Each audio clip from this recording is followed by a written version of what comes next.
अस्सलाम वालेकुम and welcome to my channel study studio. आज जो टॉपिक मैं आप लोग को एक्सप्लेन करूंगी वो है ओवरव्यू ऑफ ग्लाइकोलिसिस।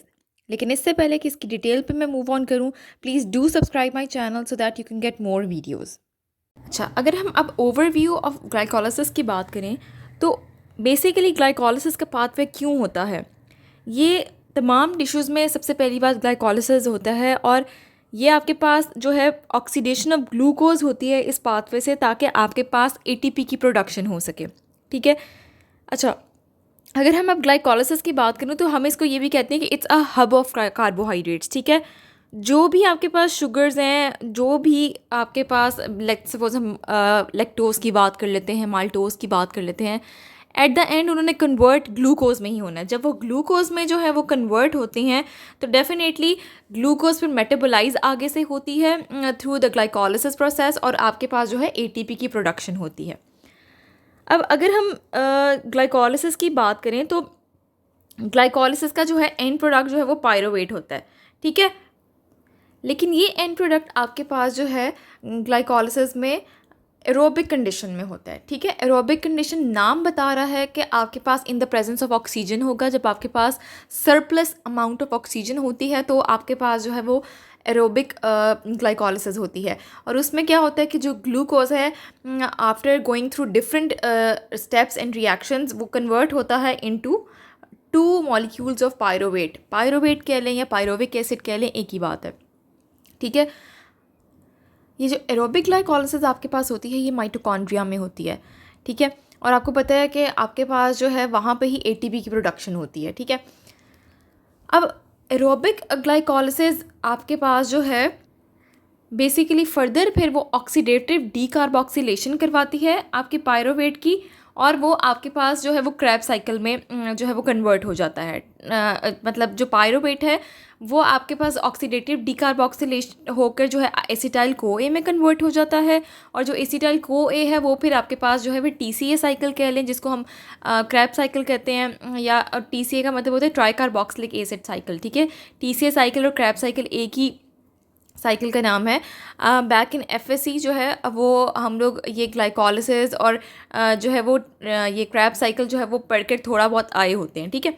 तो बेसिकली ये आपके पास जो है एरोबिक कंडीशन होती है जिसमें जो पायरोवेट होता है वो आगे से जो है वो क्रैब साइकिल में एंटर होता है और फिर आपके पास एटीपी की प्रोडक्शन होती है।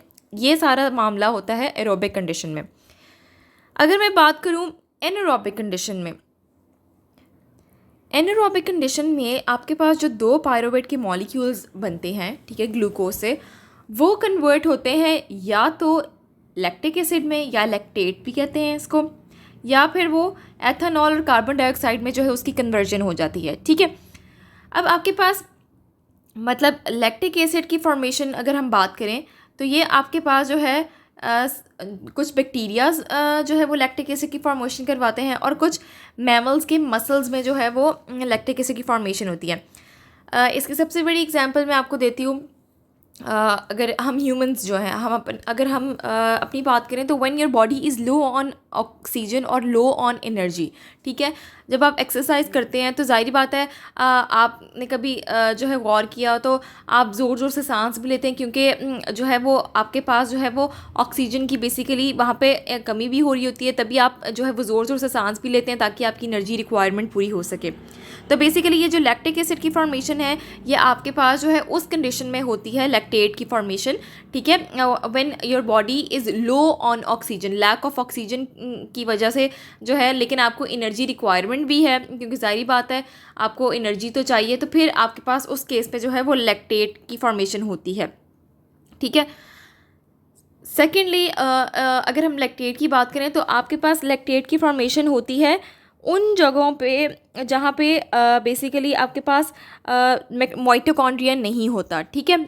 लेट्स सपोज अगर मैं बात करूँ जो है आपके पास जो होती है आइज़ जो होती हैं, ठीक है, वहाँ पर आपके पास जो है वो माइटोकॉन्ड्रिया प्रेजेंट नहीं होता, तो जो एनर्जी नीड्स हैं वो इस तरह पूरी होती हैं। फिर आरबीसीज़ हैं, आरबीसीज़ ऑल्सो लैक माइटोकॉन्ड्रिया, तो वहाँ पर भी जो है एनर्जी नीड्स जो हैं वो इस तरह एनारोबिक ग्लाइकोलिसिस के थ्रू जो है वो पूरी होती हैं।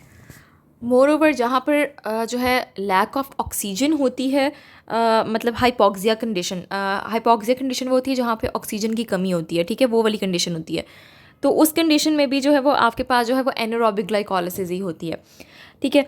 अच्छा, इसके बाद हम आ जाते हैं कि एक तो आपके पास पायरोवेट का फेट हो गया एनारोबिक ग्लाइकोलिसिस में, कि वो लैक्टेट की फॉर्मेशन करता है, या लैक्टेट की फॉर्मेशन होती है या फिर एथेनॉल और कार्बन डाइऑक्साइड की फॉर्मेशन होती है। अब ये जो एथेनॉल और कार्बन डाइऑक्साइड की फॉर्मेशन होती है ना, ये बेसिकली आपके पास यीस्ट में होती है। तो अगर हम ह्यूमंस की बात करते हैं तो वहाँ पर आपके पास जो है वो लैक्टिक एसिड की फॉर्मेशन होती है। अच्छा, मोर ओवर लैक्टिक एसिड जो है वो बैक्टीरियाज में कहा कैसे प्रोड्यूस होता है या कैसे वो प्रोड्यूस करते हैं। आप जब कॉमन एग्जांपल जब दही लगाते हैं ना, तो आपको पता है दही लगाने में भी जो है वो बैक्टीरियाज रोल प्ले कर रहे होते हैं। तो बेसिकली वहाँ पर बैक्टीरियाज जो है वो लैक्टिक एसिड की फॉर्मेशन करते हैं और फिर ही वो आपका दही लगता है, ठीक है। तो ये आपके पास जो है दो कॉमन एग्जांपल्स आ गई कि बैक्टीरियाज के केस में कि वो किस तरह जो है वो लैक्टेट की फॉर्मेशन करते हैं, और मैमल मसल्स में हमने ह्यूमंस की बात कर ली कि वो किस तरह जो है जब when your body is low on oxygen तब आपके पास लैक्टेट की फॉर्मेशन होती है, या फिर आपकी बॉडी वहाँ पे लैक्टेट की फॉर्मेशन होती है जहाँ पर या तो ऑक्सीजन की कमी होती है which is known as hypoxic condition, या फिर जिन सेल्स में माइटोकॉन्ड्रिया जो है वो नहीं प्रेजेंट होता, लेट्स सपोज आरबीसीज।